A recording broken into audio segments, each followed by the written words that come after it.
Okay, this is going to be quite probably a weak recording, but I'm going to attempt to synthesize and summarize um, some very closely related themes that I've been getting into recently. And it kind of comes to a head quite nicely from, oh, wait, I'm not even going to pronounce the name of the institution correctly, but Douglas Murray was interviewed by the Danube Institute. I think I've got that name wrong, but anyway, and I didn't actually watch the whole interview. I only watched the last segment.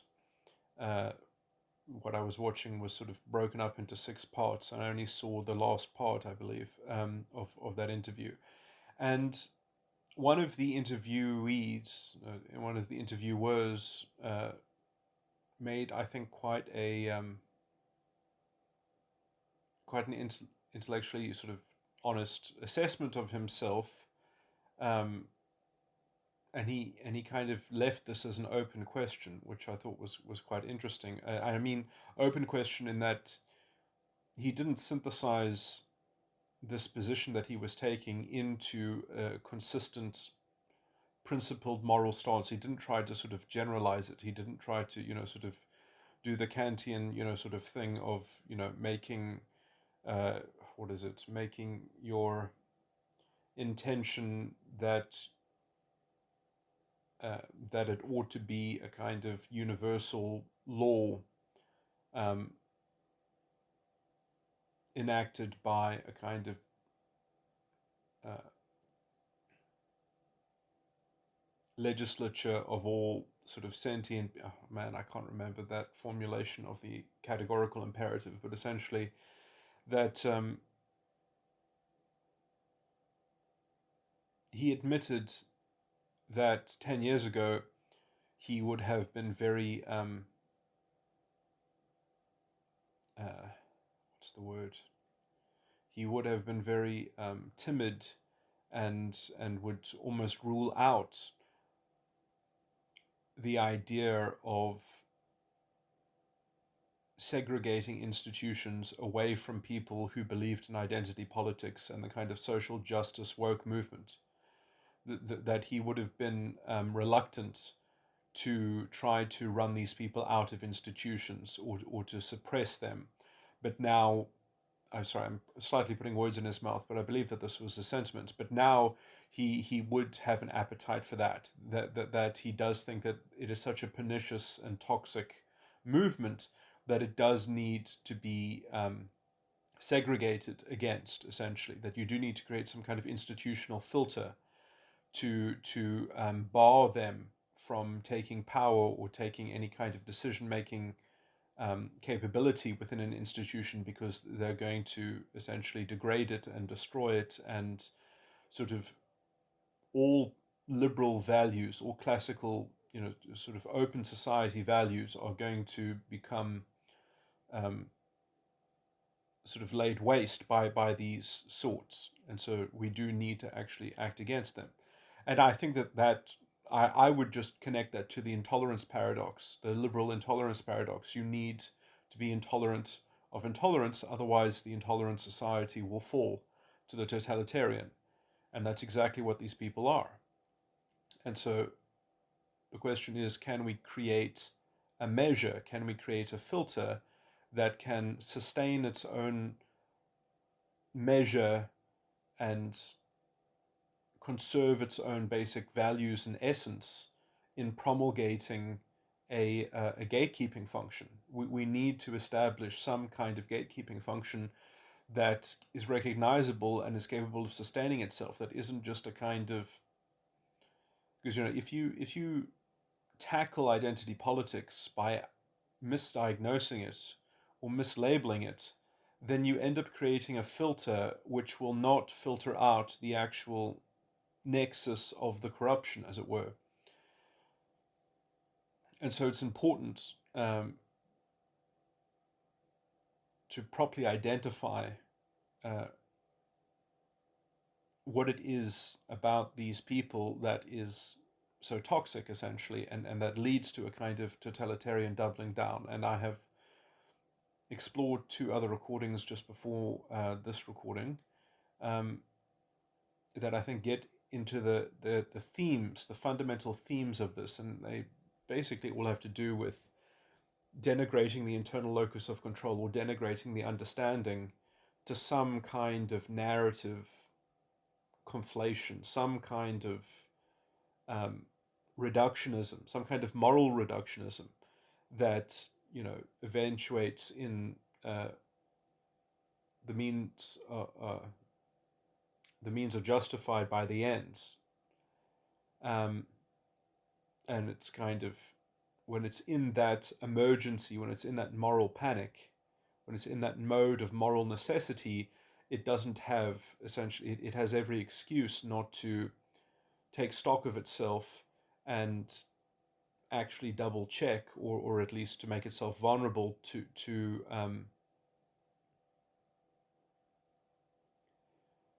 uh, ascertaining whether its reductionism is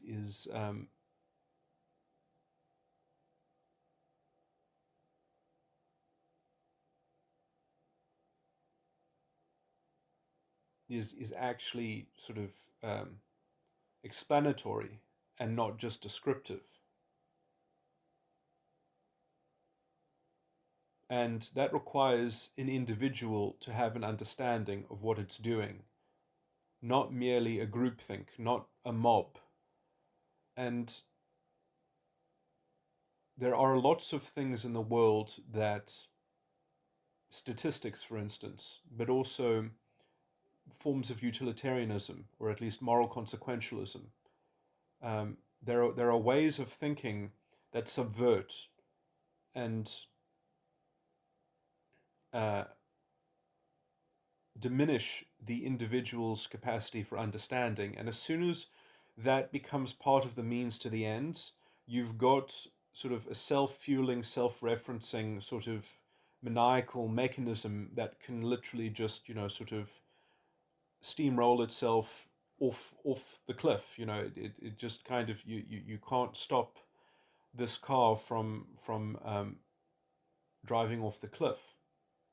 It no longer has the capacity to sort of to check itself, because it's unrooted, ungrounded in the individual understanding. Somehow it's got a kind of communal understanding, or it's got some kind of, weird esoteric nonsense phrase, like collective sense making, which might have some analogous truth in it, or might have some, thread or shred of something. But if you end up in a worldview which fundamentally uh, exalts some kind of external locus of control, or some kind of collective camouflage for moral righteousness, or some kind of moral code book, that, if you use social morality or group morality, um, instead of individually reasoned ethics that is substantiated, from the ground up, from first principles, uh, you can always, I mean, this is, within MBTI and personality typology and things like that. This is why I think FE users have a kind of toxic element to them, because they can always essentially disguise the murkiness of what they're doing in the narrative of some kind of optimization of social manipulation that is greater for the greatest number of people, or that is kind of, on the whole, better than not. And so you can kind of excuse your um, uh,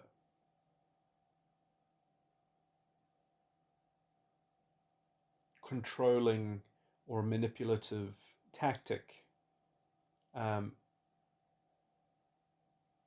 and in some sense, there is an avenue for some form of, let's say, slightly mitigated or slightly compromised integrity, because you can't just have people at a very young age or a very undeveloped age already be moral geniuses, already be self-actualized and self-developed. There is a kind of gradation of things, and there's such a thing as diplomacy, and there's such a thing as kind of grappling with somebody else's actual state of understanding and not what they ought to think, but actually dealing with their actual state of mind. And this does require some degree of finesse, perhaps in our social circles. But at the end of the day, if that kind of politics or diplomacy is involuted into principles and legal systems and moral frameworks, you've got a kind of trap door. You've got sort of the ingredients of an abyss, that can trap everything inside of it.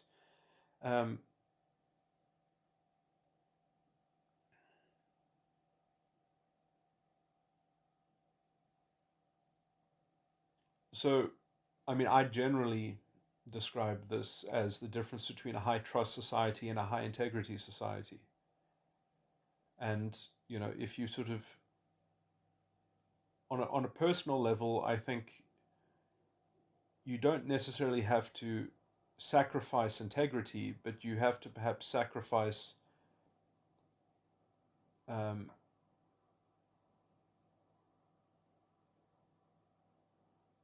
what's the word? Vindicating your integrity in the immediate moment to placate structures of trust that are already in place and operating. This is why certain dictum around, sort of basic ethics was probably taught in the 1950s, sort of in those little moral videos, some of which maybe are bad, some of which are maybe kind of okay, sort of general standards that placate these things, although having a specific, let's say, moral acuity and discerning is probably much better. But in the kind of moral philosophy of libertarians, you would often see Christopher Hitchens giving beautiful renditions of this kind of rationale, that, for instance, that you see the moral genius in considering that offense is never given, it is only ever taken. And offense can be offered, and offense can be intended to be given. But that is not the same thing as actually giving offense and actually believing that offense cannot be given.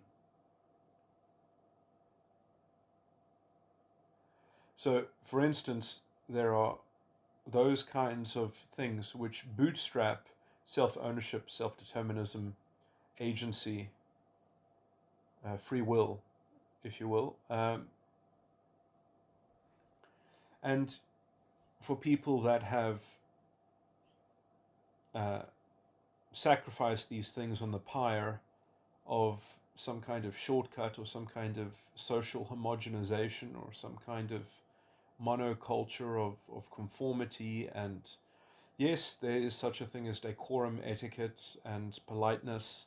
Yes, we can have those sorts of things within culture, but these things are not the substantive pillars.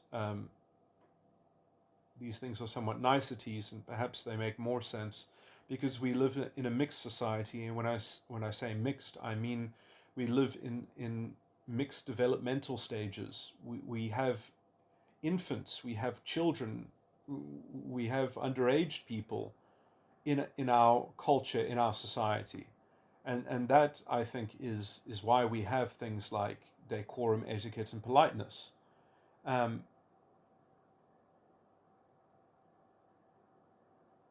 Is because culture is in the process of needing to reproduce itself, essentially. It's let's say it's a heuristic of sustainability. These things, they should not themselves be principles or values. We should contextualize them according to their useful and good and proper purposes. Anyway, so that little moral lecture, uh, proceeding from there, the idea that free speech uh, include, yeah, so I think that we don't have to say that we're against free speech to say that we don't want people who are in the woke movement, who are identitarians, to be at universities, to be teaching in universities. I think that the university can say, these are our values, these are our principles, and if you don't hold these values and principles, you shouldn't be infecting the minds of the young. Or you shouldn't be denigrating or providing a substandard educational service, essentially.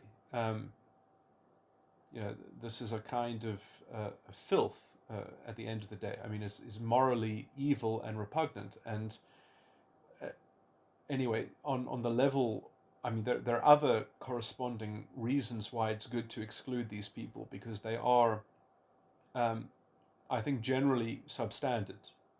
Like their fundamental incoherence, I think, is also a danger to general standards that you would otherwise expect or require in the context of educating people. Um, but a system of culture that's not capable of identifying its core principles and values and defending them is really a culture that doesn't deserve to survive in any way. So I'll say that. And so it's very important for us to translate our values from identities. Some identities are really fundamentally premised in values, like the American spirit and the American ethos is essentially an ethos that is founded in the philosophy of liberty.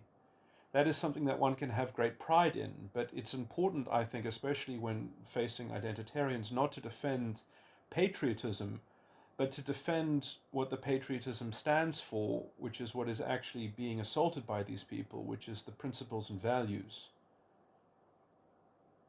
of self-ownership and the pursuit of happiness and personal liberty and individual dignity and integrity to pursue one's own course, essentially. Um, and if that is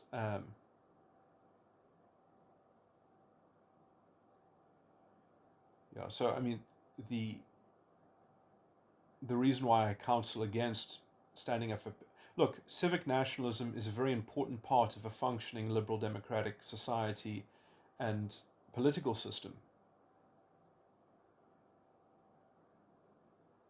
Therefore, civic nationalism is very important and good to cultivate, so that you have a functioning political discourse, that you have a healthy polity. If you don't have a common citizenry, if you don't have a common identity within the political unit of the nation, you are going to devolve into politics which is fundamentally chauvinistic or toxic or essentially dishonest, or is capable of facilitating disguises and dishonesty and slanting and skewing the political framework.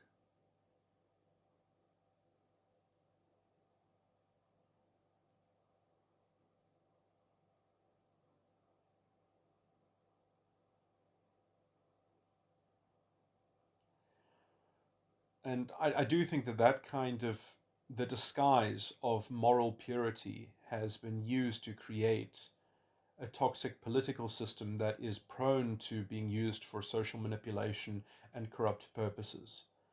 Because the kind of moral the kind of moral rhetoric which it endorses or that it facilitates is the kind of rhetoric which means that you can't be judged on the fruit of your policy in some sense. And in some sense, you have to try to create a knee-jerk impulsion of a particular outcome. And so, it's the war on this, the war on that. And then it's okay if you don't win the war, if the war never ends on that particular political policy, because it's a moral war. And so you're not judged based on actual outcomes or actual, you know, you see, you can't just directly judge about outcomes in some sense, but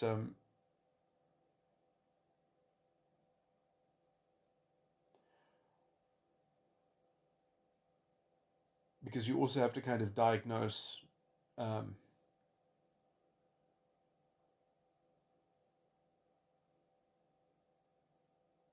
sort of treating the symptoms to treating uh, the underlying causative conditions. And so, you also don't want to create policy that fundamentally keeps on sort of furnishing, uh,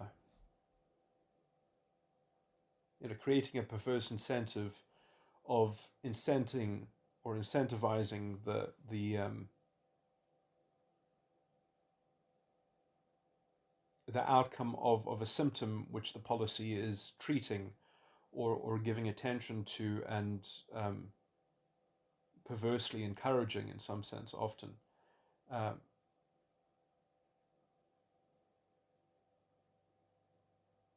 by essentially creating a clean up of the symptom, and therefore you've got no uh, you've entrenched a system that fundamentally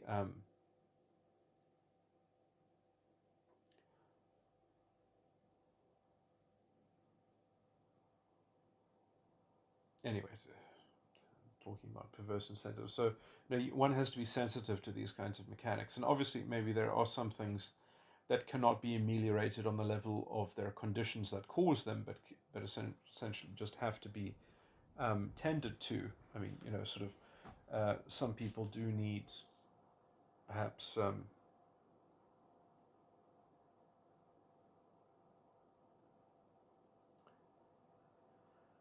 particular assistance.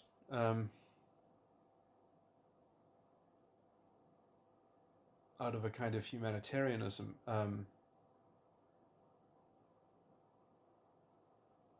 perhaps a society should be the one to ensure a basic level of dignity, but also to when it can afford it, to improve the quality of life of some people that are very misfortunate or disadvantaged, without hope of convalescence and rehabilitation. But anyway,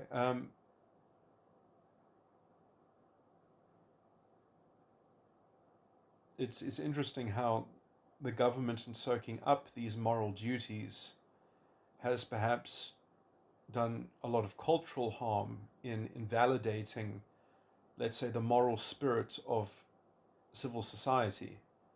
Um, the community ethos that used to exist, for instance, before the state buried the indigent,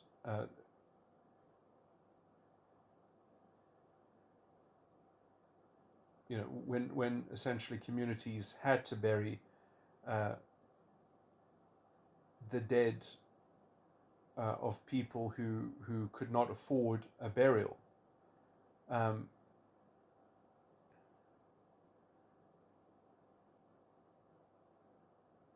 there was a kind of moral landscape, there was a moral medium, uh, which people were actually aware of. But now, because of the systematization of this moral duty onto the system, onto the government, which then the government makes edicts or makes rhetoric that kind of scapegoats this blame onto the rich. So, in many democratic societies, I think almost essentially all of them have a progressive tax regime. So, in a society that has a progressive tax regime, meaning that the rich pay a higher rate of tax, to then blame a segment of society when the government shirks the duty that it has heaped upon itself, you've got a lacuna there. You've got a missing political accountability, which very much impoverishes political discourse. It impoverishes the quality of policy choices, and because essentially, if government never takes accountability for its own leadership, for the products of its own leadership, you've got a similar kind of ideological abyss and worldview that is capable of diverting pressure conveniently without having to invigilate or investigate the status of its own worldview. Um,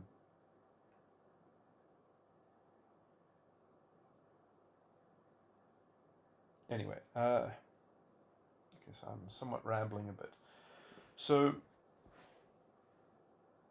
bootstrapping the political arena with some kind of self-ownership and self-determinism is necessary even just to have, I would say, a responsible politics that's capable of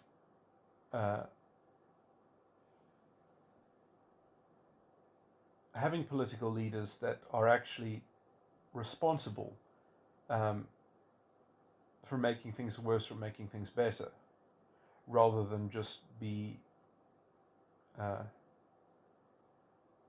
engaged in some kind of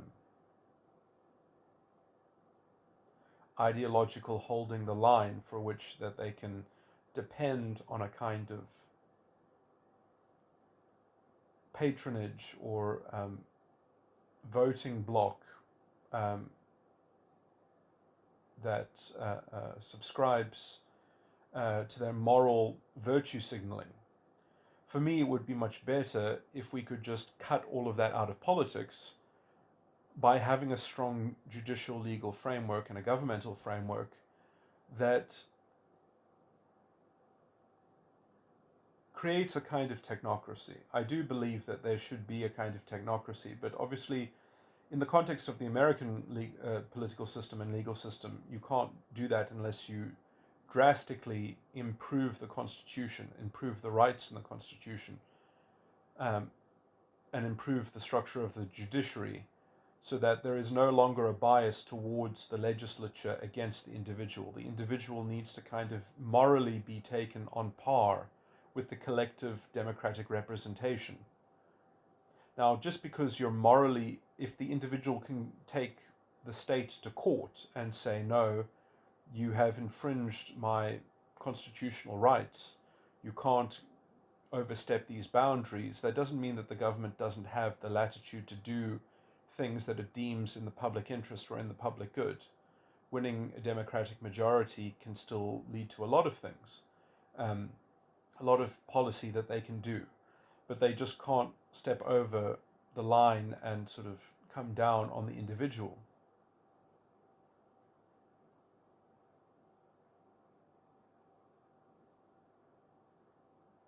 In any kind of anyway, so at least if you have that, you don't have the poison chalice of fighting over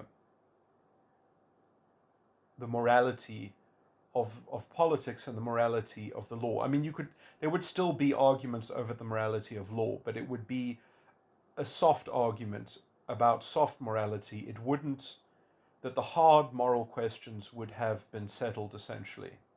So yeah, I mean, some people could still want a kind of social democracy, and other people could want more limited government. And in some sense, the social democracy would probably at some point be quite limited because it wouldn't be able to enforce a single payer medical sort of scheme. That would cross the line over into individual libertarian choice. So you wouldn't be able to mandate a monopoly. Um, that I think would essentially be one of the hard moral things. But you could have, let's say, a progressive democratic subsidy structure or something like that.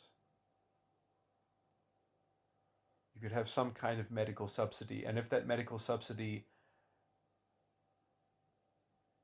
only was capable of being paid to some service providers and not others, then you could go to court and you could say, no, there's no reason why this service provider, maybe some service providers should be excluded, but this service provider should not be excluded from being able to claim or get some kind of rebate or whatever the government subsidy on the medical health service was according to their policy. Or the policy itself would be ruled unconstitutional because it creates too much of a kind of bias, or a kind of unfair endorsement that the state is essentially is servicing some part of an industry or some big players in the industry, or something like, to the exclusion of other people for no good reason, essentially.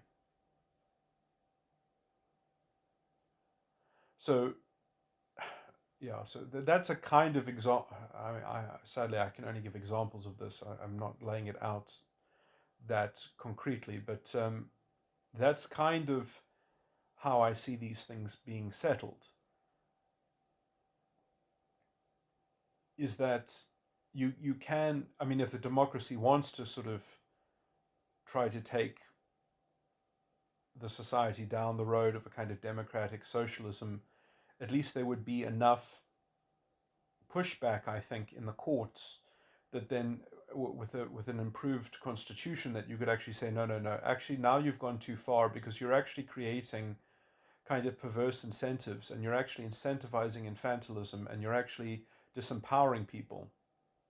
And these policies clearly disempower people, and maybe you can do some good by giving people benefits through policies, but these policies are actually demonstrably having negative effects, and therefore this policy can even just be quickly adapted by the court. The court can say, we're going to strike these provisions and we're going to alter this, or we're going to say, well, we're going to actually, say that the legislative house has to actually repromulgate this law to fit this new criteria, or to revamp it and include this criteria, or to modulate or attenuate it. And if they don't do it, then the court will sort of either evaluate.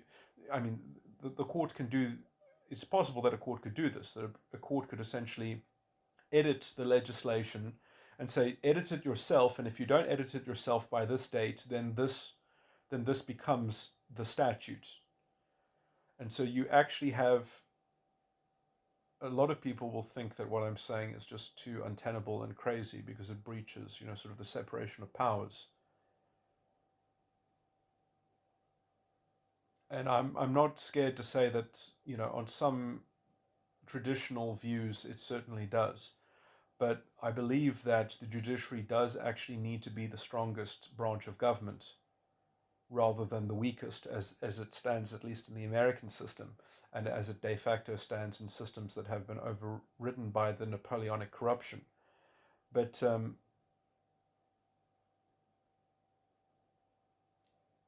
the judiciary having this kind of power, it would be doing so with a consistency with a constitution that had very clearly defined values and principles, and how it functions. And essentially, a judge can be checked by another judge, by an appeal, essentially. And the judiciary will be fundamentally enslaved to the Constitution. And so it should have the most power, because on paper it has the most formal self-consistency. And we need to have a self-consistency that is both sustainable and capable of conserving its own principles and values. And I believe that that requires a certain elevation of the judicial branch of government because it has structural limitations already. It has the most structural limitations, but it also is the only branch of government where reason can be brought to bear, where remedy can be. I mean, America actually does have this within their legal system. It's hidden and it actually doesn't really function anymore as well as it should because of the imposition of the law of admiralty. Admiralty law has somewhat corrupted the actual functioning of the republic. But essentially, if you have a problem in law and there isn't a legal remedy for that problem, and it is a legitimate problem, you can sue the post office for remedy. That is, you sue the postmaster general for the fact that people don't realize this, but if you're, it's all to do with legal things. The reason why the post office is so important is because the post office posts all the offices of all the personnel of government. And so, for example, this sounds a bit crazy, but if you just take the analogy or whatever, in some sense, the postmaster or the postmaster general decides who the president is, because whoever receives the messages of, you know, that are being directed or sorry, that are addressed to the president, whoever the postmaster general gives that message to, essentially, you know, is who holds the levers and the reins and the connectivity or whatever. But okay, it doesn't really work like that. But another way of putting it in the actual accurate technical legal framework is that when a government becomes bankrupt, when a government falls into trusteeship because it can't pay its debtors, when essentially a government goes under and it, in some sense, it loses its legal personality, the person who represents the country, who is the postmaster general. Postmaster general is the trustee of the entire structure, which is why you sue the post office for a remedy. So when you sue the post office for a remedy, you're actually basically almost saying that the whole government is kind of in a kind of moral bankruptcy because no remedy exists for this problem and this issue. And you know, you have to prove that it really is a problem in law.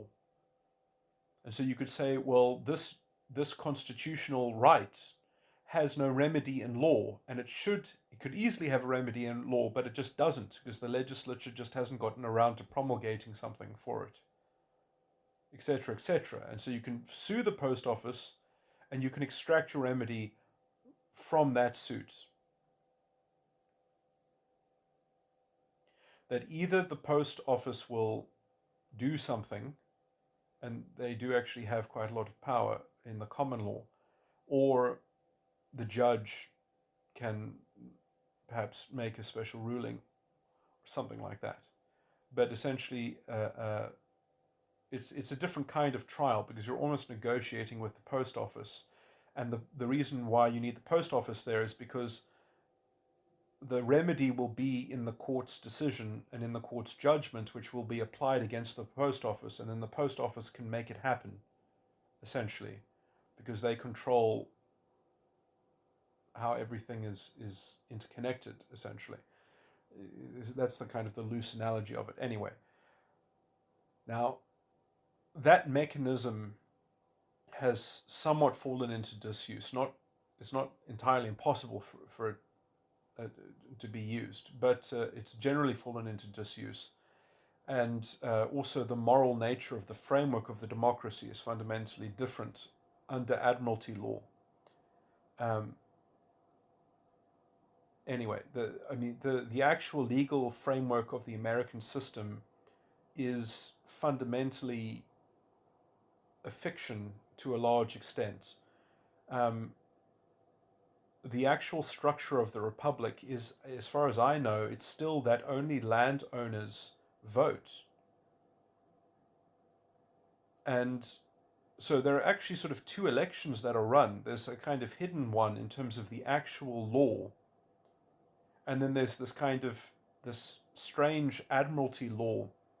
and this different kind of democratic structure that was developed. And it never dealt with the old system. It never ended the old system. It just kind of ignored it. And it was able to do this because technically America is bankrupt. Um, America is already under a trusteeship. It's in its, it's in some kind of cycle of bankruptcy. Now, this is a very, I'm not talking about the debt. I'm not talking about the debt. This is a different sort of thing. In fact, America even didn't have to stay bankrupt. They kept themselves bankrupt because they didn't know how to fix all this legal bullshit. This is a very convoluted and complicated topic, but essentially, the republic is not really in effect. The democracy has been established in admiralty law. It doesn't exist in the actual common law. So, but it's fine because the law of the land, America is not really a sovereign country in terms of its own municipal law. It might consider itself a sovereign country in diplomacy and in international law. But in terms of its municipal law, in terms of the status of its own law in its own internal structure, is that it has fallen to admiralty because it's under trusteeship. It's still under I can't remember, because the bankruptcy came to an end, but then they started a new cycle of it. It actually came to an end, I think, under Bush. And he actually got rid of I think he got rid of enough of the deficit that they could have actually come out of the bankruptcy, but they decided to continue with it because it was too much of these bankruptcy cycles come up every 99 years. It's actually quite insane. But anyway, this is a kind of esoteric legal thing. But a lot of the world's legal systems are in this kind of state of disrepair and disjointed and dispirited dysfunction. And it's partly why we're in the mess that we're in. Because the actual levers that need to be clarified and made transparent so that people can actually have a clear vision of the system has turned into, sort of obstacles and opaque murkiness that facilitate, sort of the conflation and reduction of things into a nebulous narrative that facilitates the kind of the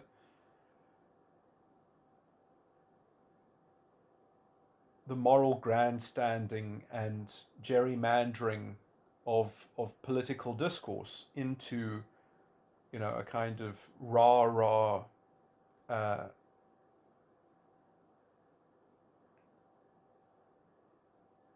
kind of virtue signal groupthink morality play.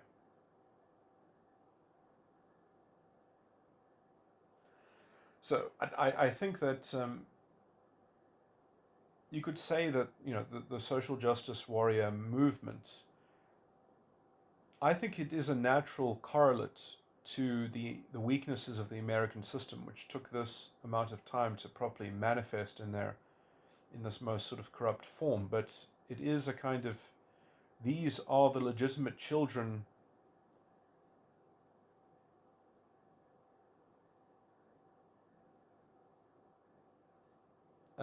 of the American structure, if I can put it like that, the wayward children of liberty, as it were. And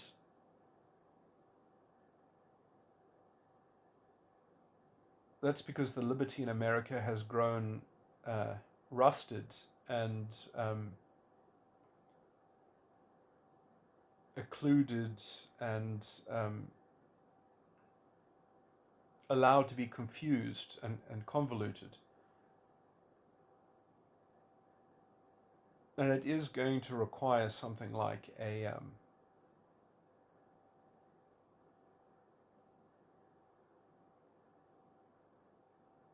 I mean, it could be fixed by the legislative houses, but that isn't going to be a stopgap measure in some sense. And in fact, you might even find it impossible to fix some of these problems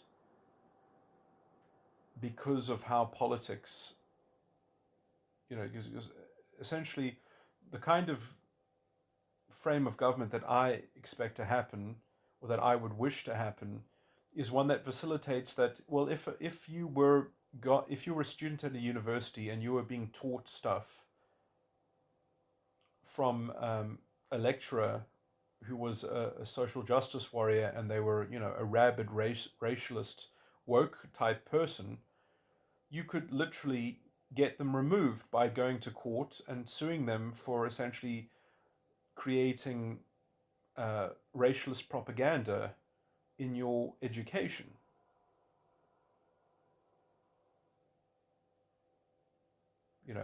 Unless, especially in education that is being funded from the public purse, the idea that, but just on the interpersonal level between the lecturer affecting your education.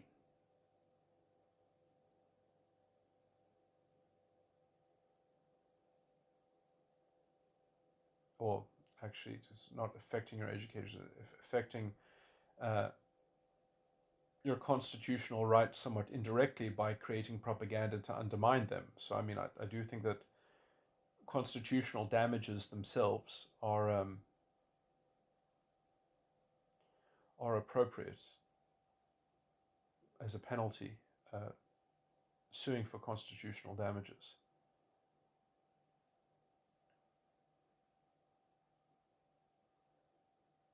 And also on behalf of yourself, uh, suing that these people's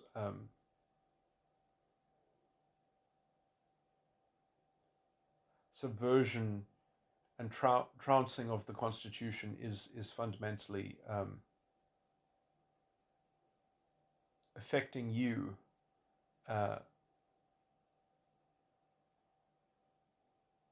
although that's not really, it's kind of a pragmatic action for damages, perhaps. I mean, I think you could classify that as a civil wrong. I think that could be a kind of civil wrong. Man, I can't even remember the 5 general requirements of a delict, which is the general action for damages in my legal system. But anyway, I'll have to see if perhaps it does. Because I don't know, it's just that it's obviously contrary to public policy, and it's contrary to public morality. Um,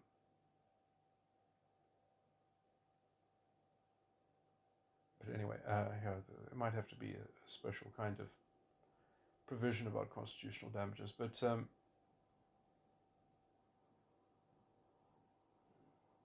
anyway, the point of what I'm describing is just that there needs to be a way in which the individual citizen can vindicate and preserve the basic structure of a society through principles and values which are equally accessible to the individual as the state is forced to respect them. And the state is also capable of doing things based on promoting the rights of everyone's, promoting and enhancing the rights of everyone, that it has basically a constitutional duty to preserve and promote the fulfillment of those rights in the Constitution. And this then can be used to say, okay, well then look, Mr. Government, your policy is essentially, it's not achieving any of these purposes. In fact, it's having a retrograde effect on them. And so if there's a kind of obvious, and if it's a trade-off, then it can be perhaps justifiable. this is why you need to have a limitations clause anyway. I put this into the last recording. I don't want to repeat the limitations clause structure, but anyway, I can go on and on and on like this, but and it's really quite a boring kind of subject. But I mean, on a private scale, you can do all of this without the justice system and the state. You could do this on the level of a social movement. You could do this on the level of a cultural movement, but you would have to have some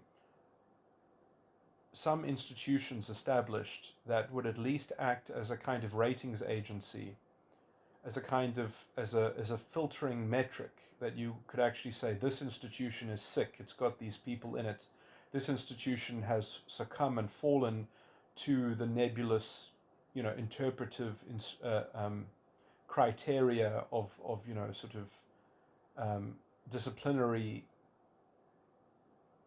measures, and so it's very dangerous. We need to have disciplinary procedures and structures which have proper values and principles in them, where they can't be abused and utilized by totalitarians and social justice racialists.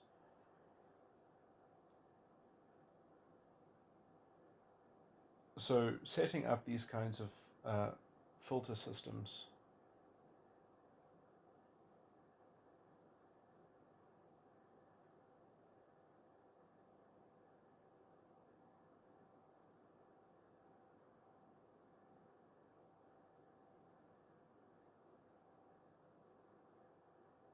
I think at the same time also outshine the biases and, let's say, the institutional corruption that existed within many studies and many fields. The kinds of intellectual kind of issues that I bring up in the Rebel Wisdom recording.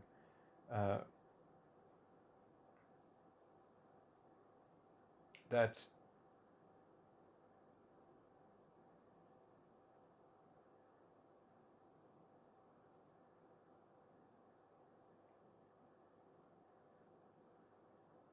the kind of disguising of a kind of vulnerability or intellectual humility, the displacement of intellectual humility with a kind of facade of mastery and concrete and solid beliefs. I mean, it's funny, for example, just how weak psychology is as a field, and yet you can find psychologists who talk so concretely about this study shows this, and we found the gene for this personality trait. It's I mean, I don't think it's hard to classify that level of stupidity and hubris. But that's the kind of culture that we live in, that a field of study which has probably that is probably in almost the most terrible state of sort of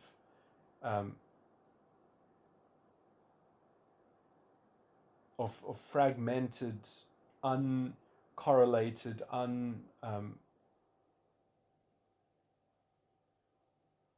unconciliated coherence, can sort of try to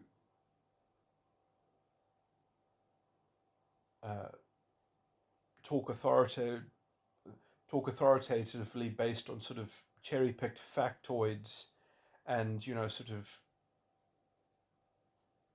very strange framings of things that make things seem certain. And then you always, in these fields, you have this terrible sort of kind of intellectual terrorism, where you play this awful game where you get to play the hard skeptic about your critic, while you kind of fob off their hard skepticism about your things and you say, no, no, well, they've only got soft skepticism against us, and their soft skepticism is just stupid because we're more clever than they are, and we can use hard skepticism against them because we're very clever. And that when I say soft skepticism, I mean like, inductive evidence, not deductive evidence. And you can make kind of blanket deductive, and hard skepticism would be a kind of deductive. No, actually, that's hard skepticism is actually never deductive in its structure, because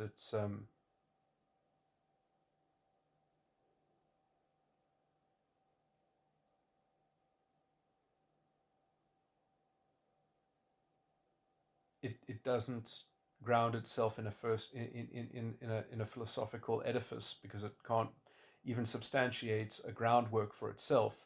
So it just has a kind of syllogism that's up in the air. So although hard skepticism looks deductive, it's kind of proceeding from a momentum which is never expressed explicitly. It's just kind of assumed to be a kind of on the level with some kind of consensus or orthodoxy or um, default, that it owns the default philosophical uh, truth of the matter in its endemic to its own framework.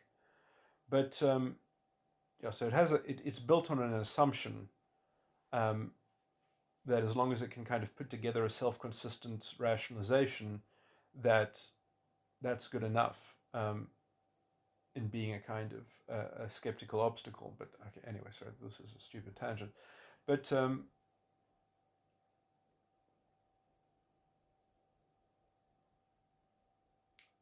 this is a common occurring thing. I should probably try to describe it a bit more elegantly than what I just did. But this is a commonly occurring sort of um, entrenched conflagration, which is used to disguise pseudo-intellectualism and intellectual corruption of one kind or another, or kind of fundamental dishonesty. And I mean, there are parallels to this, in Gödel's incompleteness theory, and in both of his theories, that basically tell you, for instance, that like mathematics, which is almost a perfect representative of this kind of the model of just having a syllogism that doesn't have a first philosophy attached to it. It just proceeds from a kind of momentum of a kind of presumed default or assumption, is that, that mathematics is not complete, uh, and it's not decidable, but it might be consistent. That's what you're left with, is that it may be consistent. That's all math is, something that may be self-consistent.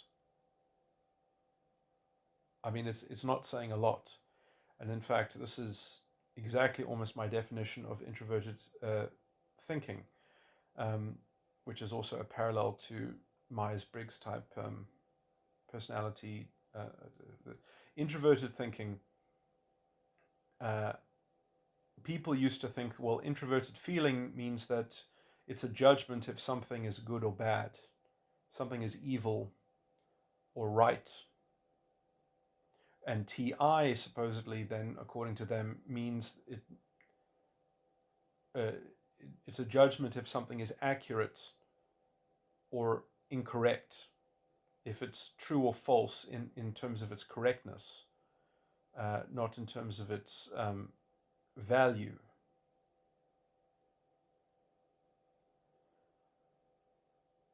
Sorry, I'm just trying to think if there was, but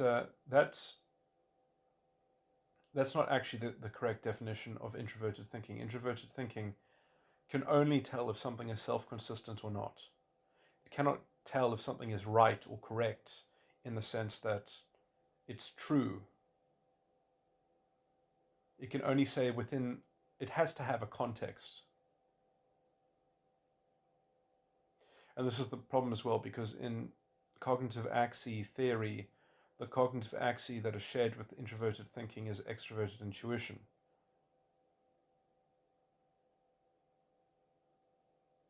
And extroverted intuition deals with hypotheticals and possibility. And so if you paired it up with extroverted intuition and you expressed it, you could make anything true, essentially. Because you could just hypothetically create your own context to make the self-consistent judgment therein.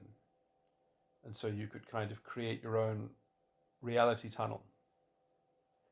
Actually, it might be valuable for me to... so TI is 9, and what did I just say that was connected with NE? That would have to be NE5. They're not actually connected. 9 and 5. Okay, or anyway, there are no emotional tones that have those two cognitive functions combined.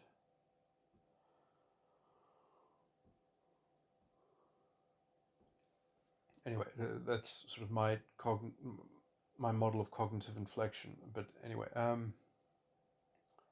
but actually there is a sympathy between... Oh, actually they are decided simultaneously. Which is within my current model of cognitive inflections. When you're shy, you're also sad, and when you're sad, you're also shy. And if you're relaxed, you're also relieved. And if you're relieved, you're also relaxed. And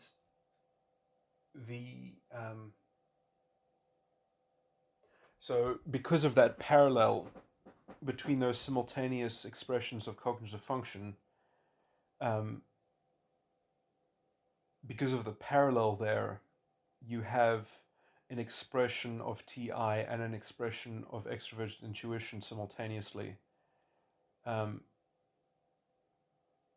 when you're relieved, you would also be relaxed, which would essentially mean that you were negating TI for extroverted intuition. And when you're shy, you would also be sad, which means that you would be privileging TI over NE in the way that sadness obstructs being relieved and shyness obstructs being relaxed.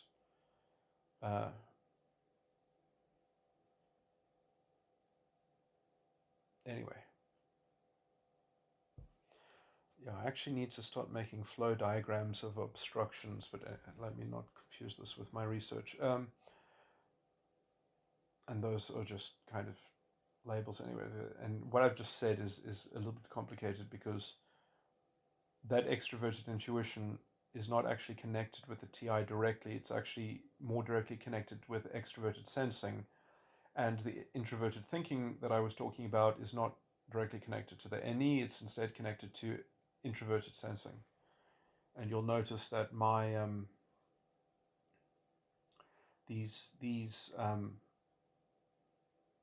how these cognitive functions relate to one another break the rules of cognitive axis theory, but that's essentially because my model is similar, but essentially completely different in that it's structured from different axioms and different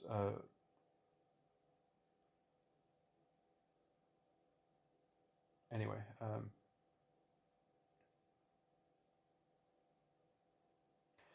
And I'm not making any ground on anything that I wanted to make ground on. So yeah, I mean, I feel like I'm just repeating myself. I actually am just repeating myself at this point.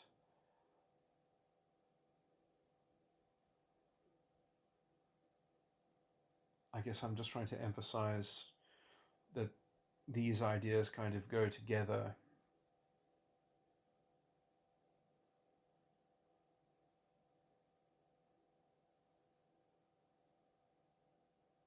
And drawing a connection between these things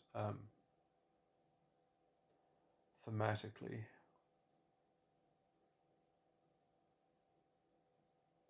Because, my resolution to the culture war is not necessarily having a peaceful society. It can't be measured in in harmony or trust.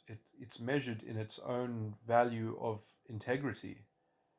And until we value integrity before other things, we're going to continually create abysses and stumbling blocks.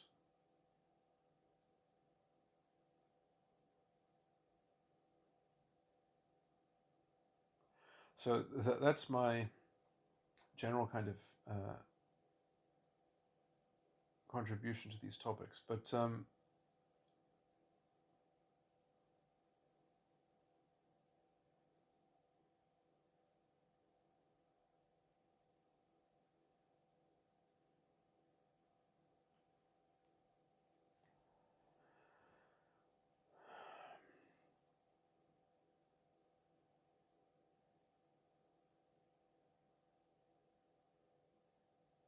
I mean, that's why principles are called principles, principia, the first things.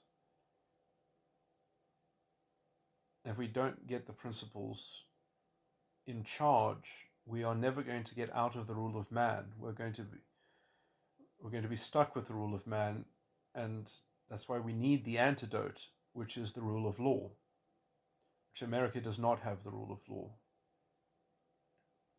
Because the law in America, the substantive law in America, is a process of trial and error. It is not complete in principle. It is being experimented on in real time, and therefore the individual citizens of America are lab rats under the legislative moral infantilism and fiat. So I do want a kind of resolution to the culture war, but it's not going to be the end of culture. It's not going to be the end of history. I think it's going to be the beginning of a more authentic history, a more transparent history that's capable of actually uh, in some sense, this removes the confusion from the public sphere so that people will have perhaps a better opportunity to see their character reflected in their decision making and in their political choices and things like that, because they won't have this morally corrupt sort of rhetorical game to play. I really want us to be extracted from the cerebral histrionics, essentially, um, from being prone to them, that at least that there will be a institution, the judiciary, that can protect us from them. And as soon as we have an institution that actually is structured that it can fulfill that duty, then or that imperative, because this is the pernicious, this is why we can't have nice things. This is why we lose our civility every few cycles of generation and things like that. Because we don't have integrity in our structure. We sorely need to fashion it.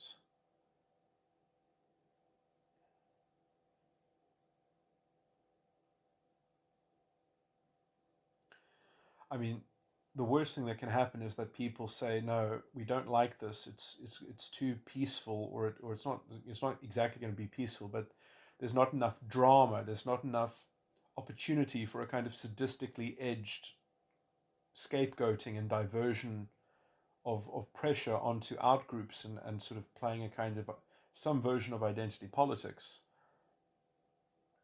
That is the only sort of that it will be so transparent that, in some sense, people will if you don't like the political system, make a good political argument as to why another policy would be better, and you won't have the moral corruption getting in your way of convincing other people or persuading other people, because there will be some moral disagreements with other people that they'll say, no, no, no, I would rather not have a society, a government that is that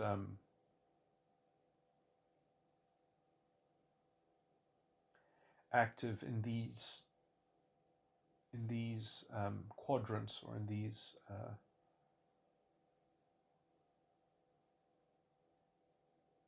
which I guess can be, if the idea that, no, this is not broken, so we shouldn't try to fix it, or that it can't be improved because it's kind of already running at some kind of stable optimum within its own sort of organic structure, or or come up with a policy that isn't so ham-fisted or heavy-handed, that is very intelligently designed,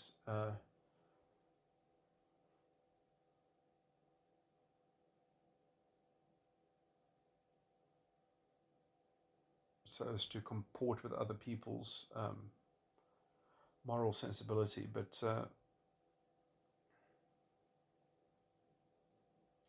anyway, I'm rambling now. Let me stop this recording.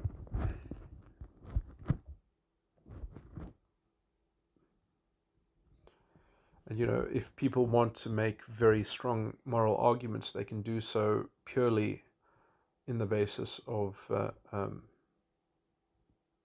a kind of moral education, or moral debate, or moral edification. It doesn't have to be through politics, because essentially all those hard things will be settled in some sense, but people's individual choices around their own mentality, around their own, what they subscribe to, what they believe.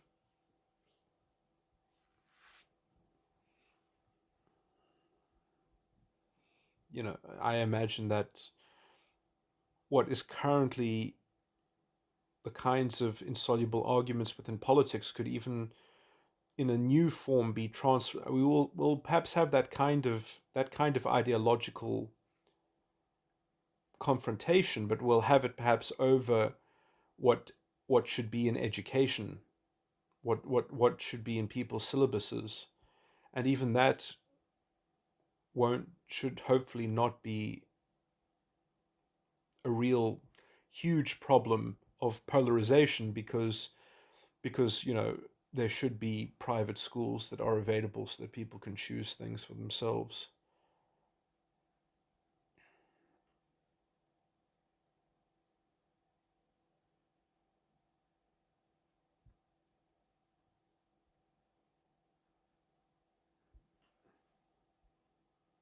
And generally, the general trust in the marketplace of ideas and people actually being intelligent operators,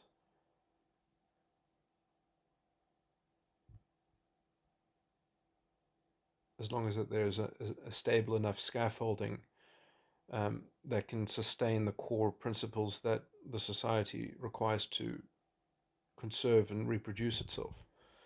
Okay, that's it, I guess.